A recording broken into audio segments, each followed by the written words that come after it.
آج کل کھانے پینے میں جو زیادہ بے اعتدالی ہو رہی ہے، اس کی ایک بڑی وجہ یہ ہے کہ ہم شوق اور تفریح اور لذت کے لیے کھاتے ہیں، ہم قوت اور غذائیت کے لیے نہیں کھاتے۔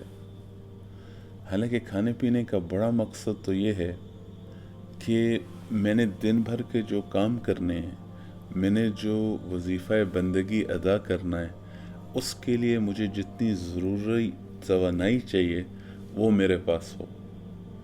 اور پھر دوسرا مقصد یہ ہے کہ اللہ تعالیٰ نے جو رنگ و رنگ چیزیں بنائی ہیں، ان کو کھانے سے اللہ تعالیٰ کی نعمتوں کا مجھے استحضار ہو اور میرے دل کی گہرائی سے اللہ تعالیٰ کا شکر ادا ہو۔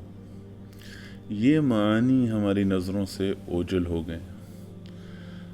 تو کھانے کی مقدار مناسب ہو کہ جیسے اللہ کے نبی پاک علیہ الصلوۃ والسلام کا ارشاد ہے کہ ما ملا آدمی وعاء شرا من بطنہ، کہ کسی آدمی نے کوئی برتن اپنے پیٹ سے زیادہ برا برتن بھرا نہیں ہوگا۔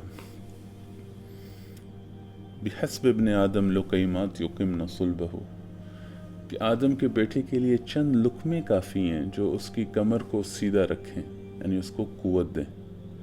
فَإِن كَانَ لَا مَحَالَةَ، اور اگر اس نے اس سے بھی زیادہ کھانا ہے، فَثُلُثُ لِطَعَامِهِ وَثُلُثٌ لِشَرَابِهِ وَثُلُثٌ لِنَفَسِهِ، تو پھر 3 حصے کرے، ایک کھانے کے لیے، ایک پانی کے لیے اور ایک سانس ہوا کے لیے۔ تو مقدار کا خیال رکھیں۔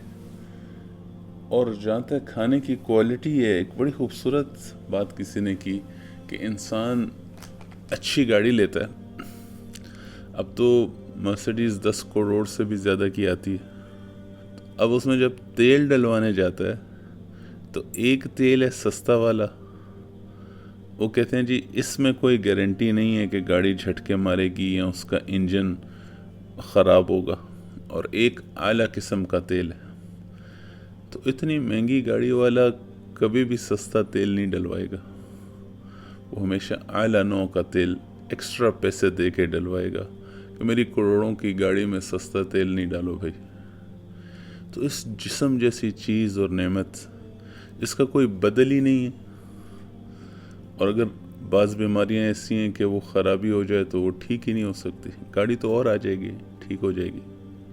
تو اس کے اندر ایسا کھانا ڈالنا جو پتہ ہے کہ اس کے لیے نقصان دہ ہے، وہ کتنی نادانی کی بات ہے۔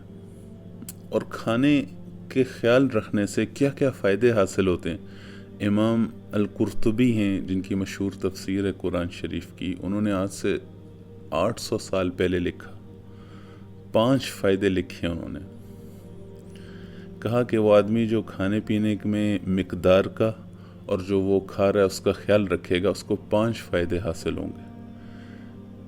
کیا لکھا ہے؟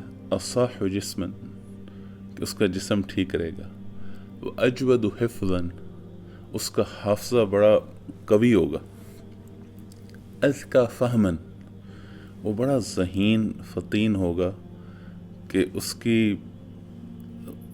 کے دماغ میں تر و تازگی رہے گی، اقل نوماً، ایسا نہیں کہ وہ ہر وقت سوتا پڑے گا، اخف نفساً، اور بالکل ہلکا پھلکا فریش اور لائٹ رہے گا۔ تو یہ 5 فائدے انہوں نے لکھے۔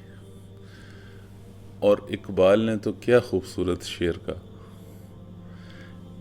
طاہر لاہوتی کہتے ہیں کہ وہ پرندہ جو آسمانی ہو، یعنی وہ مسلمان کو تشبیہ دے رہے ہیں اس پرندے کے ساتھ جس کے سامنے بڑی بڑی منزلیں ہیں اور اس نے ترقی کرنی ہے، اللہ کا قرب حاصل کرنا ہے، اس کو وہ کہہ رہے ہیں طاہر لاہوتی۔ تو کیا کہتے ہیں؟ اے طاہر لاہوتی، اس رزق سے موت اچھی جس رزق سے آتی ہو پرواز میں کوتاہی۔ کیا بات ہے اقبال کی۔ تو یہ مختصر سا میں نے آپ سے عرض کیا کہ کھانے کے فلسفے، اپنے آپ کو بھی نصیحت اور آپ کے ساتھ بھی شیئر کر رہا ہوں تاکہ ہم کھانے کو وہ اہمیت دیں جو اسلام نے دی، تاکہ ہم اس سے پھر وہ بھرپور فائدہ حاصل کر سکیں۔ ایک بامقصد زندگی کے لیے کھانے کی جو اہمیت ہے اس کو وہ اہمیت دے کر اپنے گولز اور اپنی زندگی کے مقاصد کو اچیو کرنے میں اپنا ساتھی بنائیں، نہ کہ اپنا دشمن۔